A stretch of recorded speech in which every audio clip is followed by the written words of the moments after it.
1, 2, 3, let's go. Wednesday afternoon. Oh, another player who was like that was Kobe Bryant in basketball. He was always had that character, and in a sense, he made his own name for it as well. But there's also other players, you know, like I keep going back. Make your own name. It's great that you want to have this, and like I said, it can be inspiring in some cases. But I've always seen it as it's a double-edged sword. It can come back to you too, you know. If I'm using that analogy, you're right. Double-edged sword. Double-edged sword, yeah. Can come back to starve you or cut you. Bruv? yeah, I think that's quite an interesting one, because the first thing that sort of comes to mind is, as a team, you want to play to your strengths. That's the first obvious thing. And if you know you've got an excellent player up front or in midfield, but you think, yeah, let's get the ball to him because he generally will do something good, he'll score or whatever. So you sort of understand that. I take Tony's point about players should actually also be playing for themselves as well as the team. But it comes about also by saying that publicly. We all know what's going to happen. It happened anyway, I guess. The opponents will always be double marking Mbappe because of what one of his colleagues has said. Oh yeah, we want to give everything to Mbappe and he'll do the business. Well, he did do very well last night in the second half, as we know. But that wasn't necessarily because the team were focused on getting the ball to him. We know that another player, if you get the ball somewhere near him, he'll score, and that's Harry Kane. And I don't really think the rest of the team need to think, well, we just better find Harry, because when you look at the way Harry Kane plays, he's actually very mobile. Talk about Messi and others who are lazy. He's all over the shop, really, and in a very positive way. He'll come back, especially if he's not getting much action, very quickly he'll say, well, I'm going to come back and get the ball myself. He'll always get on the end of a decent cross or free kick. You don't have to think, where's Harry? Because he'll be there. He's got that magical instinct of where to be. That football brain tells him where to be when he sees a corner coming, a free kick, or just a cross.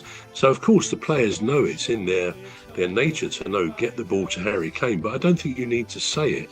And I think maybe in Mbappe's case, what Tony was saying earlier about the going to Real Madrid, and he didn't perhaps quite shine as much. And I'm sure for many players in a situation where they've been transferred for huge amounts of money, it's the weight of expectation. You know, I've got to sort of justify this fee, even if they're not consciously thinking that. And we've seen that, I mean, in the early days for Isak at Liverpool, he wasn't doing too much, and of course then he got injured. But the weight of expectation on the player can hamstring a lot of players. But you see Harry Kane, it never stopped him. He just became brilliant. Let's hope he is tonight. Sorry, Tony, but let's hope Harry is doing really well. Another player who had a lot of expectation on him was Michael Olise, who left Palace. We found him in Reading, and he sort of came good under Oliver Glasner. We lost him then, sadly, to Bayern. And he's now really a global superstar. His assists, I mean, 2 assists last night. He's a fantastic footballer who hasn't worried about the weight of expectation was upon him. But many players do worry about that.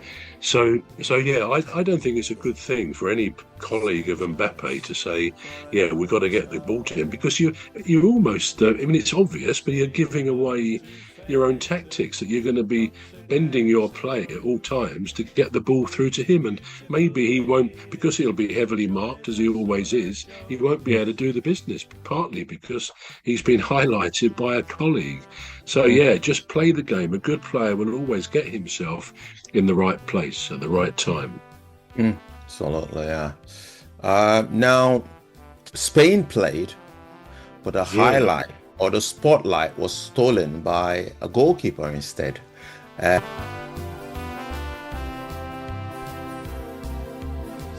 hello to O'Mealy, Dr. Gladys and Rose, 3 beautiful ladies who join us on our shows. There's one other bro, sometimes joins us on the show. Instead, Vozinga, I think it's called, for Cape Verde. Now they seem to talk about his 40-year-old. Is what did Spain do wrong in that? Because we know Spain is a really good footballing country. What happened there? In my opinion, I feel like they've strongly misjudged Cape Verde because they didn't put Raya in there, the best goalkeeper they have. They didn't put Yamal on straight away. They kept all like their top players on the bench because they automatically assumed, oh, we're going to win this by 3-0 and then come second half, we're going to get extra goals. And I feel like that's a strong misjudge on their part because as we've seen Scotland versus Haiti, and I'll be honest, Haiti really surprised me. I did not expect them to turn up how they did that day, and it's just unlucky that they didn't get the goals. They had the chances, but unfortunately either hit the bar or something. So this is the thing about the World Cup, is that we can't always misjudge teams that we think, you know what, yeah, 5-0 instantly, right? So that's why this is why we can't be like Spain that day. We can't always misjudge these teams because at the end of the day, they have a lot to prove. Like that same thing with Croatia back in 2018. We were smaller than what we are now. We still had all these great, like the golden generation that we called it, but we didn't expect really to shine as we did during that tournament.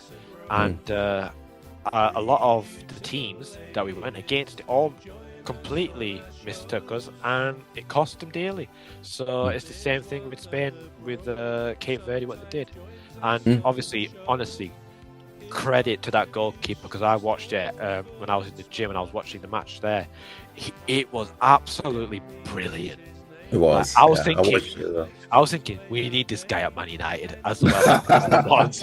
I was like, we need this keeper with us. He was absolutely brilliant. And for his age, for his age, to be stretched out like how he was, and to like, it's. I mean, I'm 27 now, and I'm just like, oh, like, you know, when I'm stretching or anything, I'm like, oh, that one's a bit overstretched. Imagine him, you know. And I don't really know what club he plays for, but you know. It's a tough gig, you know, especially when you get older in age, doing all these things. It does have a toll, and he is absolutely brilliant that game. Honestly, hats off. Absolutely, I'd love to know what his diet is.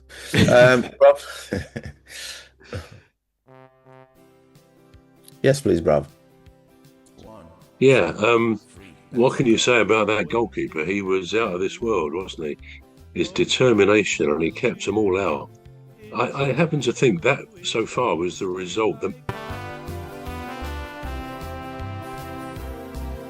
Say hello to old Mimi, Dr. Gladys and Rose, 3 beautiful ladies who join us on our shows. There's one other bro, sometimes joins us on